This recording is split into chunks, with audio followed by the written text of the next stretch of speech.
Evil Pixel. Nowadays, EA is in very hot water with the video game industry, mostly due to their practices with consumers, and another part with completely destroying IPs in their own way. With all the EA bashing going on in YouTube right now, it's sort of become a thing to hate on EA, especially after all their layoffs and studio closures. And that's exactly why gamers are mad that EA has exclusive rights to Star Wars games, given the fact that they have this terrible reputation. And so in today's video, we'll be discussing another one of EA's cancelled games, a Star Wars game known as Project Ragtag. Now before I begin, I have to give credit to the awesome investigative skills of Kotaku's writer Jason Schreier for uncovering much of the information discussed. I'll have the link in the description below. Now Visceral Games is a very reputable development studio owned by EA, more well known for their work in the Dead Space series, as well as other games such as Battlefield, Hardlines, and Dante's Inferno. Upon the completion of the Dead Space series, EA no longer wanted Visceral to focus on games that players would only want to play once, and so the Visceral group split up into two teams, one on Battlefield Hardlines and another one on a new open world pirate game given the codename Jamaica. Shortly after, as many may know, Disney shut down LucasArts, which in turn cancelled another Star Wars game which I discussed previously called Star Wars 1313. LucasArts executives then asked Visceral Games to take over productions of Star Wars 1313. However, Visceral declined and chose to grab some LucasArts employees for their own projects. Some good came, however, in May of 2013 when EA and Disney made a deal that came with exclusive rights to Star Wars games.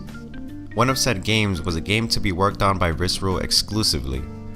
The project, codenamed Jamaica, was to come to a complete halt as Assassin's Creed Black Flag was to be released by Ubisoft and would more than likely dominate that story and genre of game.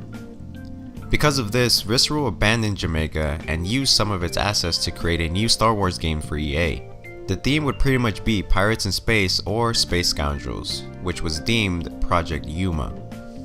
One person who worked on Project Yuma said, "It was going to be some hybrid between a linear action shooter where if you're on the ground it's Tomb Raider-like, but then in space it's gonna be like Black Flag."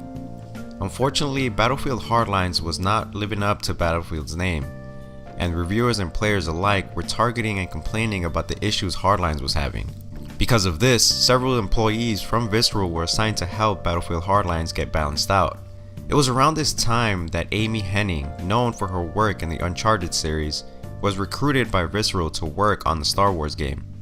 Also during this time, it was becoming apparent that Project Yuma was no longer a focus. Amy then shared that she would rather ditch the idea for making an open world space game and focus on a more linear action game similar to Uncharted.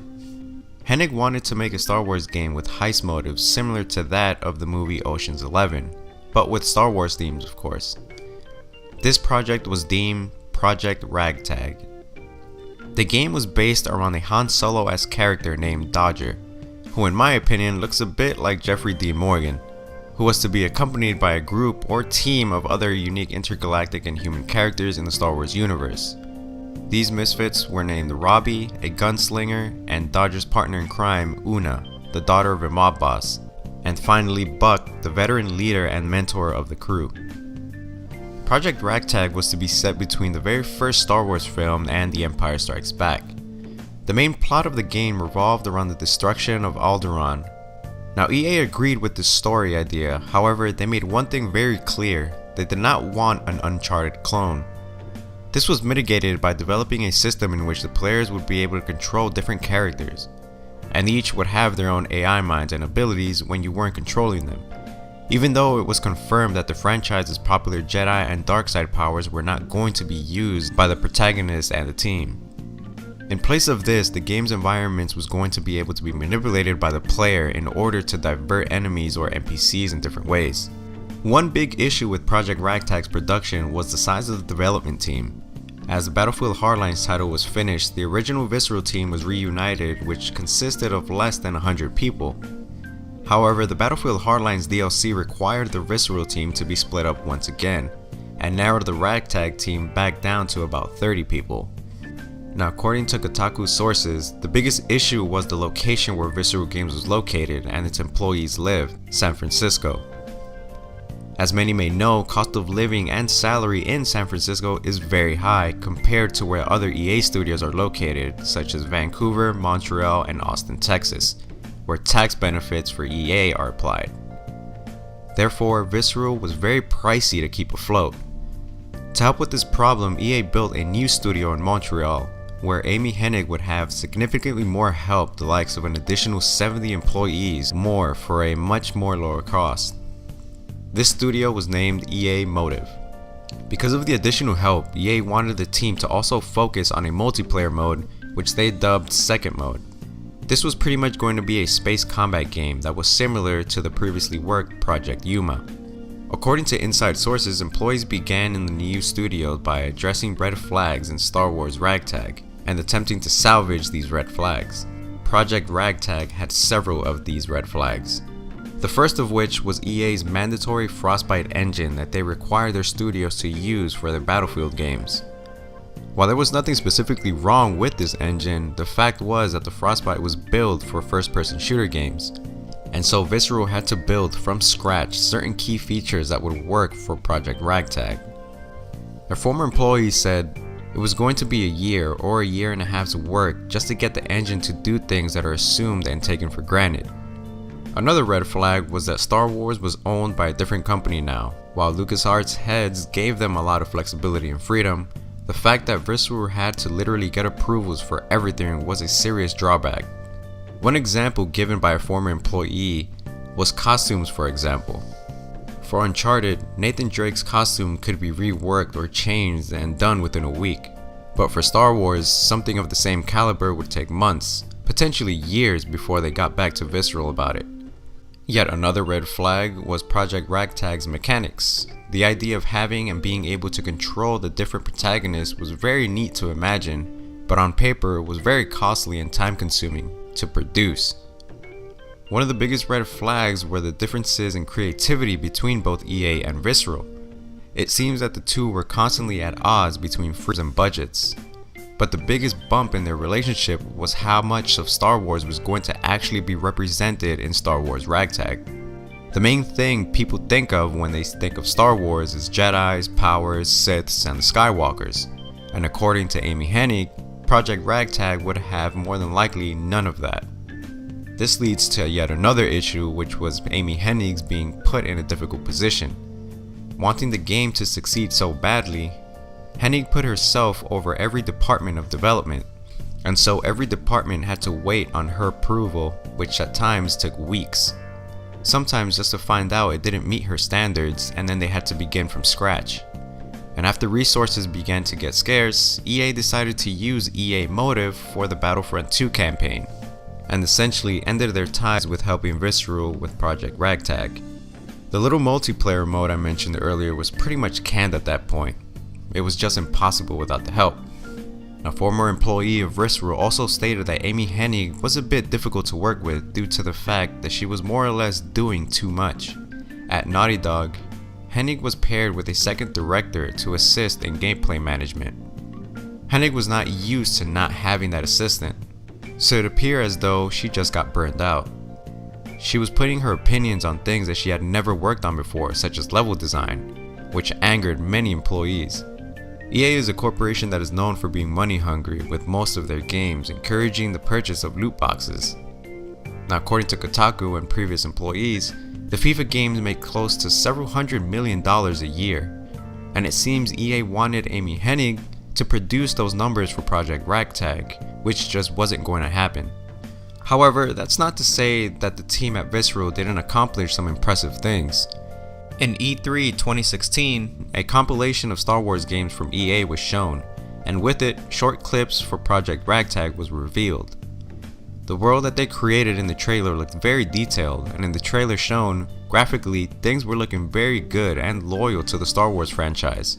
This praise is a bit short-lived though. An ex-employee of Visceral later admitted that the trailer shown was worked specifically to show off at E3, meaning nothing else worked. It was probably the only time Dodger was put in an environment. No other part of his or the other characters were developed, his guns weren't even programmed. It was all just for show.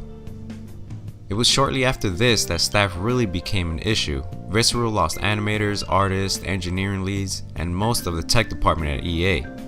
EA did not want to give up on this game though, so a Plant vs. Zombies game was cancelled and staff from EA Vancouver was moved to help with Project Ragtag. And also the release date of Project Ragtag was pushed to December 2018. This move, however, seemed to put another dent in the game's production, as most of the leads of Project Ragtag were being replaced by EA Vancouver's team in a different location. It had appeared that EA was planning for EA Vancouver to completely take over Project Ragtag. This pissed off Visceral's employees a great deal. On the other hand, a few of EA Vancouver's employees were expressing how little progress was made by Visceral despite there not being enough staff. They didn't feel that Amy Hennig was living up to what she was once capable of. The two studios began bumping heads. An example expressed by a former employee was the cover system, which became a topic which the two were fighting over for reasons that were unclear. On the other hand, the employee did express awe over really cool scenes created by the team, such as an AT-ST chase, a Tatooine shootout, and the exploration of Jabba the Hutt's palace. During one of Kotaku's very in-depth interviews and research within the studios, they found out what it's like to create games for EA. Several employees described it as going through phases which they referred to as quote-unquote gates. EA execs would want a thorough check-in at every gate and decide whether the game would proceed or delay the game due to them being displeased or any other reason. In mid-2017, Star Wars Project Ragtag made it to Gate 3. It was during this time that Patrick Soderlund and Jay Raymond of EA had been asking the team what this game's wow factor was, what was its gimmick, and what would make players want to play this game. And honestly, the team couldn't give them one. Halfway of going through their fourth check-in with the EA execs, the team had made 3 levels for Project Ragtag to show off in late 2017. It was at this time that Ragtag faced its biggest issue. It was simply too much like Uncharted. As told by a Visceral employee, 3 levels were made for the 3.5 gate. Every single one of those levels, you could hold up a video of Uncharted besides it, and you could literally say, okay, this part is like this part from Uncharted, and this level is like this level from Uncharted. It was also during this time that EA decided to end Visceral's run in the video game industry, and with it, Star Wars Project Ragtag. Many of its employees were not surprised by the fact that it had happened, but more by the fact that EA let the project live for so long. Now, as far as the Visceral employees, EA allowed them to go on to other associated studios and show off their talents on other projects. But it still makes you wonder what Project Ragtag looked like in action, and how did it compare to the Uncharted series like everyone compared it to. While sometimes it is unfortunate that some games completely copy the likeliness of another IP, sometimes the exchange and mimicking of ideas create better games. Maybe it did things better than Uncharted didn't do. But of course, this is just my speculation, and we may never know what Star Wars Project Ragtag may have looked like. But let me know what you guys think. And anyways, that is what we know of Star Wars Project Ragtag. Thank you guys for watching. Check out some of our other videos if you like.